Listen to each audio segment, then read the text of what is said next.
The idea is just to have the bottom of that flue raised so that they can't climb out on their own. All right, so I want to show you guys how to make a crayfish trap for really cheap. It's very simple. You don't need a lot of tools. You just need to buy a couple things. First thing you need to buy is industrial cloth. This is 1/2 inch, so all the squares are a 1/2 inch.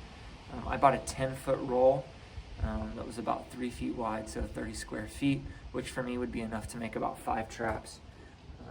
Also, I bought 1,000 zip ties. Ordered heavy duty. These aren't that heavy duty, but you use enough of them where they work great. Also, these here, they're called aviation snips. That's what you're going to use to cut the hardware cloth. Pretty simple to do. And I think that's all you need, along with a little bit of paracord. So here's how I do it. First thing that I do is I take the aviation snips. This right here is about enough for 2. So this is 6 foot by 4 foot, I believe.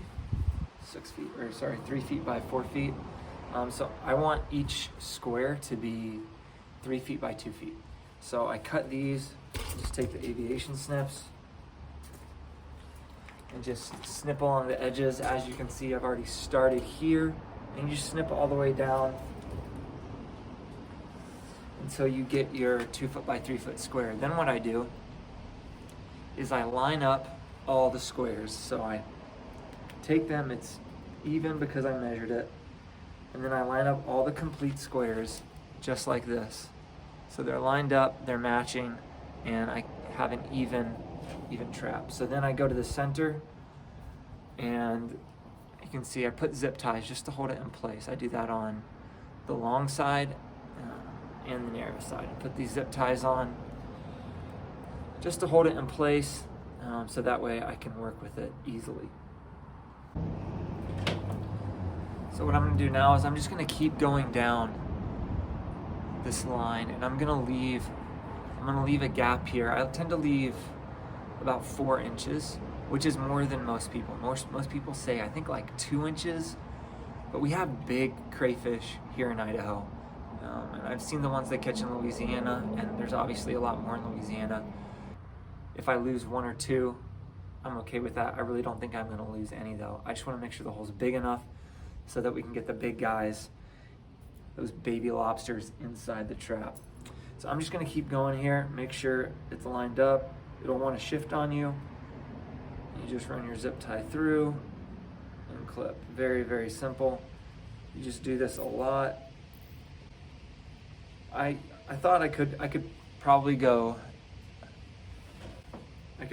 every other hole, but these zip ties are fairly thin, and so I figure I might as well just go every hole just to make sure, so that way if one happens to break way down the road, then there's one right next to it that will keep it from being significant enough to compromise the trap.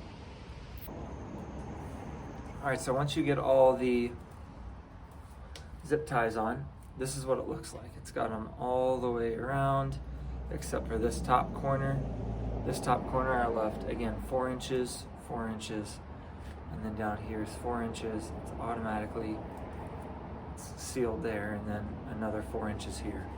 And so then what we're going to start to do is we're actually going to put our gloves on, because this part is a little bit painful. All right, so we got our gloves on.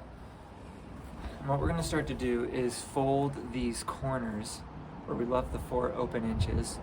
We're going to start to fold them inward to create flue. And so what I'm doing is I'm just kind of opening this hole here, as you can see, just pressing in. And again, these gloves keep these little sharp edges from cutting you. And then you take this corner here, that's where it's sealed up to the zip ties, and you start to push it in. And really you're just forcing this thing in. Trying to keep it open.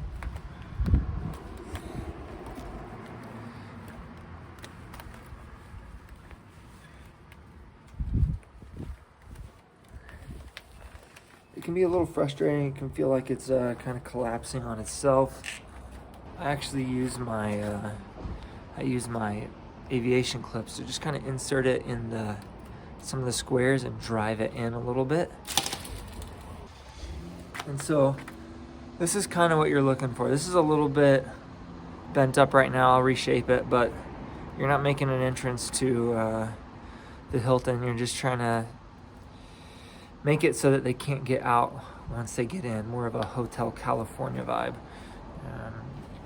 Yeah, and so you'll just repeat that on each corner until you have something that looks like this. And I've got 4 flues on this.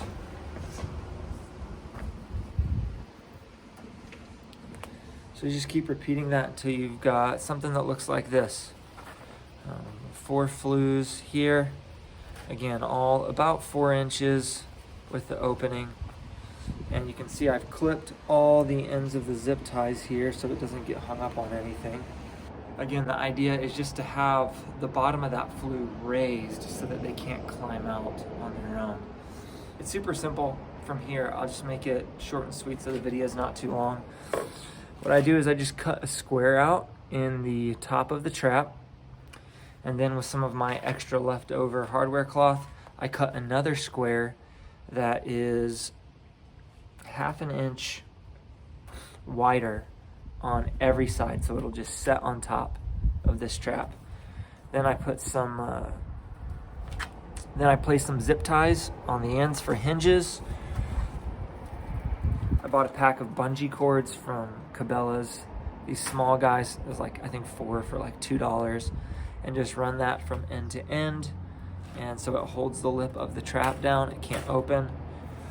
Run some paracord here, and I will clip a carabiner like so right here on the end of my trap, so then I can pull it up, lower it with some bait in the middle, and this thing will work great. And if I want to put bait in or empty the crayfish out, I just open the square, remove the bungee, shake it out, get those fellas out, and good to go. So I think you can make these traps. You have to buy, I bought 10 foot of hardware cloth. I can't remember what I paid for it, but it was not expensive. It was like $15 or something like that. So that with the zip ties, the bungee cords, the paracord, you can make these things for like $5 a trap, pretty easy. If you guys have any questions or suggestions, please leave them below in the comments. I'd love to hear how I can make it better, what you guys do, what works, what doesn't work. Yeah, but thanks for watching, and I hope it works. Have a great day.